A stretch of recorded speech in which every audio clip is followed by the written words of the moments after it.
ये देखिए सहायक जनन ग्रंथियां। देखिए जिस प्रकार हम पढ़े थे पुरुषों में सहायक जनन ग्रंथियां ना, कौन कौन सा, प्रोस्टेट ग्रंथि, काउपर ग्रंथि और शुक्राशय।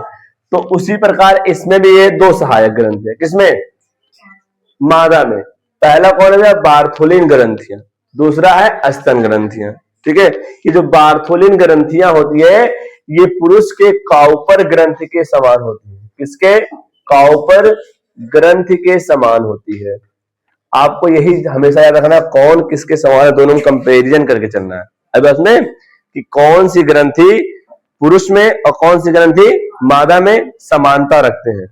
अब इसमें तो काउपर ग्रंथि ये पुरुष में पाई जाती है, तो काउपर ग्रंथि के समान कौन सी ग्रंथि होती है? स्त्री में, बार्थोलिन। ये कहां होती है भैया? योनि छिद्र के ऊपर। कहां होती है? योनि छिद्र के ऊपर। अब इसमें सेम के बीज के आकार की होती है। कैसी होती है? सेम के बीज के आकार की होती है। किसके आकार की होती है? सेम के बीज के आकार की होती है। ये यौना आरंभ के दौरान, अब इसमें यौना आरंभ के दौरान या फिर कह सकते हैं प्रजनन के दौरान क्या करती है? ये स्नेहक का काम करती है। किसका? स्नेहक। स्नेहक यानी कह सकते हैं स्नेहक। स्नेहक समझ रहे कि नहीं समझ रहे हैं? स्नेहक का मतलब होता है लुब्रिकेट। ये लुब्रिकेशन का मतलब यानी एक कहने का मतलब ये ना, यानी मन को मतलब जैसे कांटेक्ट में रखने के लिए, मेल और फीमेल को कांटेक्ट में बनाए रखने के लिए, वही स्नेह का काम। स्नेह का मतलब क्या होता है? उसको स्नेह बनाए रखता है। आई बात में इधर देखिए, इससे जो द्रव स्रावित होता है, क्या स्रावित होता है? द्रव। वो जो लिक्विड होता है ये क्या करता है? ये स्नेहक बनाता है। आई बस में किसको स्नेहक बनाता है? जब यौन आरंभ आएगा मेल फीमेल को स्नेहक बनाएगा। आई बस में। और सुन लीजिए, और ये ग्रंथियां जो होती है ना, श्लेष्मा का स्राव करती है। श्लेष्मा जानते हैं, थोड़ा चिपचिपा होता है।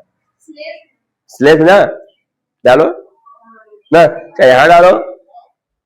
आई बस में ये जो चिपचिपा पदार्थ होता है, यानी बार्थोलिन की ग्रंथियां कहां पाई जाती है? यौन छिद्र के ऊपर पाई जाती है। ये सेम के बीज के आकार की होती है। और ये भैया किसके समान होती है? पुरुष के काउपर ग्रंथ के समान होती है। आई बस में। और ये श्लेष्म का स्रावन करती है। ये जो श्लेष्म होती है ये स्नेहक बनाती है। क्या बनाती है? स्नेहक। आया समझ में? बस इसके बारे में इतना ही जानना है। आई बस में बार्थोलिन ग्रंथियां। अगला भैया स्तन ग्रंथियां। स्तन ग्रंथियां भी देखिए नर और मादा दोनों में पाया जाता है। स्तन ग्रंथियां नर और मादा दोनों में पाई जाती है। कोई दिक्कत? बस और दिक्कत दोनों में अभी बाद में बताएंगे। नर और मादा दोनों पाए, लेकिन दोनों में डिफरेंस क्या है? पुरुष के स्तन में स्तन ग्रंथियां नहीं पाई जाती, जबकि स्त्री के स्तन में स्तन ग्रंथियां पाई जाती है।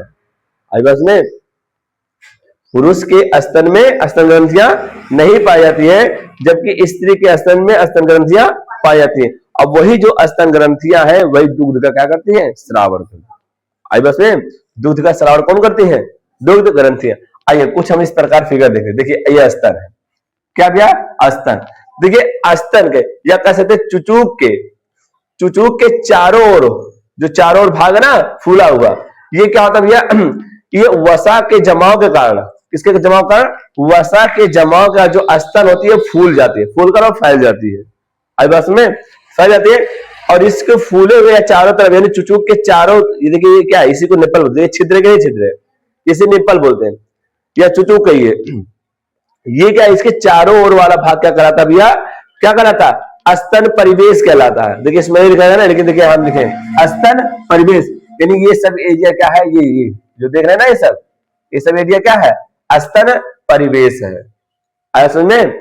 इसके बाद देखिए जो स्तन परिवेश है ये क्या? वसा का जमाव हो जाता। वसा के जमाव के कारण क्या होती है? ये फूल जाती है। वसा के जमाव के कारण क्या होती है? ये फूल जाती है। अब इसके बाद देखिए इसमें क्या होता है? 15 से 20 जो इसके अंदर जो होती है 15 से 20 पालियां होती है। आई बस में क्या होती है? 15 से 20 पालियां होती है। इन पालियों को भी हम लोग कहते हैं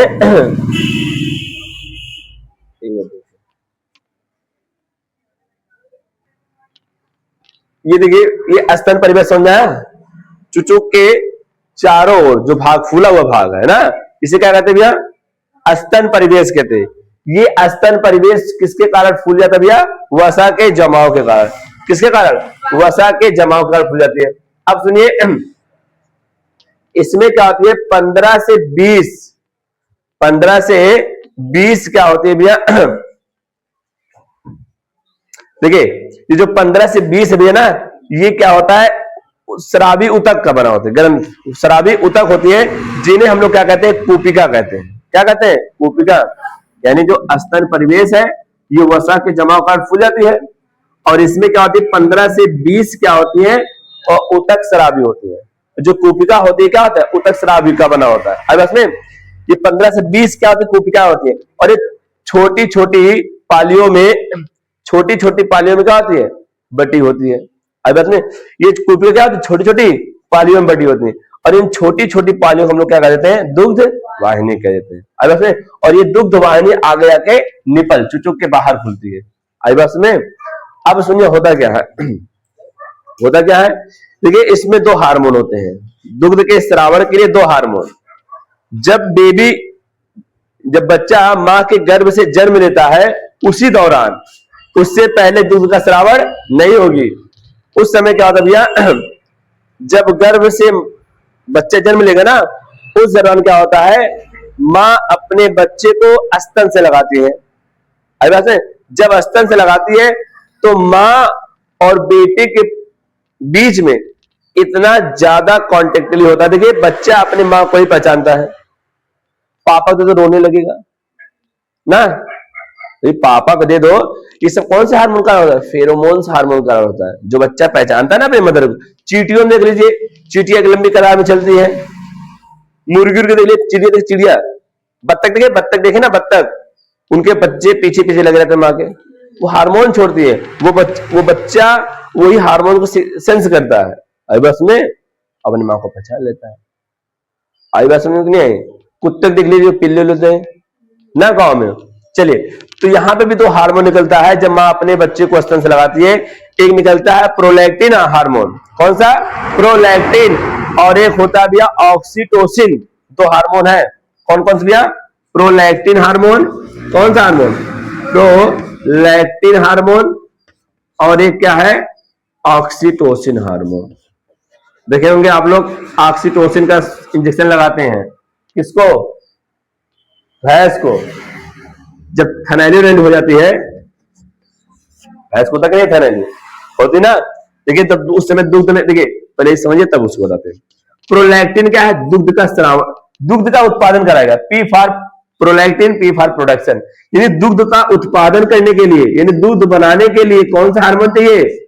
प्रोलैक्टिन। अब दूध बन चुका है, दूध को बाहर निकालने के लिए कौन सा हार्मोन चाहिए? ऑक्सीटोसिन। ये क्या करता है? बाहर निकलवाएगा। दूध का क्या करेगा? श्रावण करेगा। दुग्ध का श्रावण। दोनों डिफरेंस है जमीन आसमान का।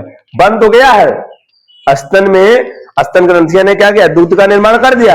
अब वो बाहर कैसे निकलेगा? ऑक्सीटोसिन हार्मोन के कारण।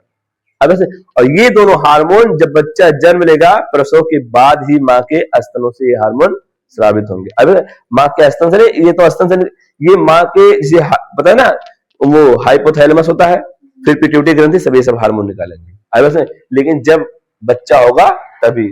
तो प्रोलैक्टिन क्या करती है? दूध का उत्पादन करती है। ऑक्सीटोसिन क्या करती है? दूध का स्राव करती है। देखिए, भैंस उसमें लगते हैं भाई ना, इंजेक्शन लगाया जाता है कि नहीं लगाया जाता? ये भैंस बच्चा हुआ है, किसी कारण बस दूध का निर्माण, तो इंजेक्शन लगाए जाते हैं ताकि दूध का निर्माण होने लगे। तो ये समझ आया? चलिए देखिए, मादा में यौनारंभ। देखिए, मादा में यौनारंभ कब शुरू होता है? 10 से 12 वर्ष की आयु में। किसने? 10 से 12 वर्ष की आयु में। आयु में 10 से 12 वर्ष की आयु में। और 12 से 13 वर्ष की आयु में पहली बार अंडोत्सर्ग होता है। क्या होता है? पहला अंडोत्सर्ग होता है। क्या होता है भैया? पहला अंडोत्सर्ग होता है। तो इस घटना को हम लोग कहते हैं रजोदर्शन। क्या कहते हैं? रजोदर्शन कहते हैं। ये आप लोग याद रखिएगा, ये बहुत पूछा जाता है ये सवाल। आई बस में ये क्वेश्चन बहुत पूछा जाता है कि स्त्रियों में पहली बार अंडोत्सर्ग की घटना को क्या कहते हैं? रजोदर्शन। आई बस में पहली बार कब होता है अंडोत्सर्ग? किस वर्ष की आयु में? कितने वर्ष में? 12 से 13 वर्ष में। और 40 से 45 वर्ष की आयु में अंतिम बार क्या होता है? ये पहला है ना, और ये अंतिम है। अंतिम बार अंडोत्सर्ग होता है, इसे बोलते हैं हम लोग रजोनिवृत्ति बोलते हैं। क्या बोलते हैं?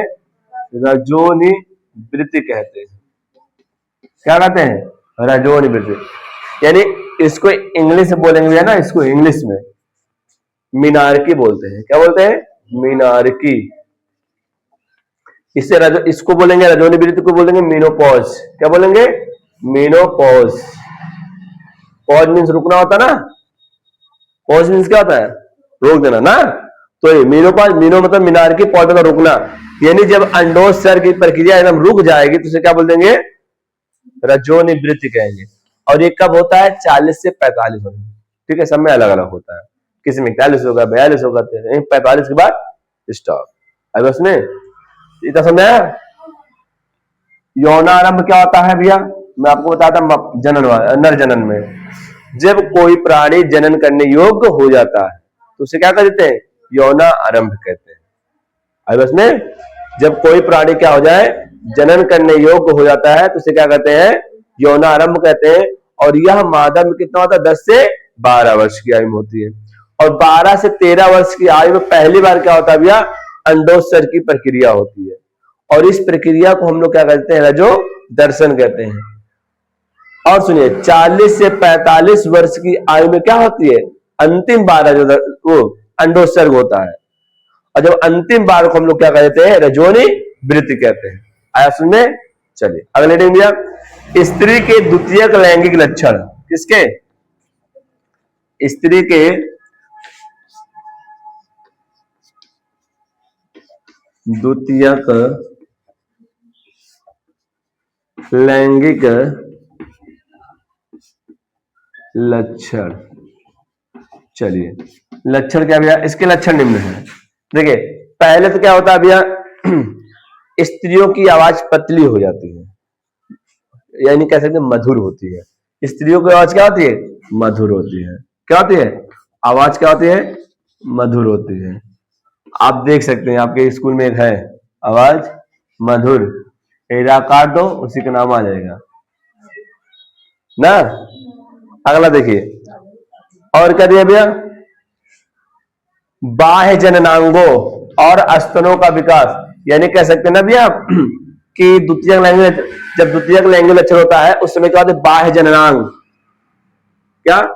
बाह्य जननांग और स्तन ग्रंथियां में क्या होती है? वृद्धि आ जाती है। क्या आती है? क्या आती है? बाह्य जननांग एवं स्तन ग्रंथियों में क्या आती है? स्तन ग्रंथियों में वृद्धि होती है। क्या होती है? हाँ, वृद्धि होती है। जब स्तन ग्रंथियां और बाह्य जननांगों में वृद्धि होने लगती है तो ये क्या है? पहचान है कि हाँ लैंगिक लक्षण की शुरुआत हो चुकी है। अभी बात में अगला भी है ना, अंडोत्सर्ग। क्या भैया? अंडोत्सर्ग। अंडोत्सर्ग की प्रक्रिया चालू हो जाती है। द्वितीयक लैंगिक लक्षण पहचान क्या है? अगर अंडोत्सर्ग चालू हो गया यानी क्या है? ये सब द्वितीयक लैंगिक लक्षण है। प्राथमिक लैंगिक लक्षण क्या है? अंडाशय से अंडाणु का निर्माण। और सुनिए, अंडोत्सर्ग के साथ साथ मासिक चक्र भी शुरू हो जाए। क्या चालू हो जाए भैया? मासिक चक्र चालू हो जाए। आई बात में अगला, आवाज तो मोटी हो जाती है। अगला भी स्वर मधुर हो जाती है और तीव्र हो जाती है। अब देखिए, बाह्य जननांगों के आसपास बाल उगाते हैं। क्या उगाते भैया? बाल। बाह्य जननांगों के पास क्या आता है? बाल का उगाना। और इसमें दिया भैया नितंब। नितंब का कहने का मतलब ना, जो स्तन होते हैं चौड़ी हो जाती है या बढ़ जाती है, कह सकते हैं। स्तन ग्रंथि जो स्तन हो जाती है क्या होती है? बढ़ जाती है। बस यही क्या है? द्वितीयक लैंगिक लक्षण। किसके? बाधा को। आया समझ में?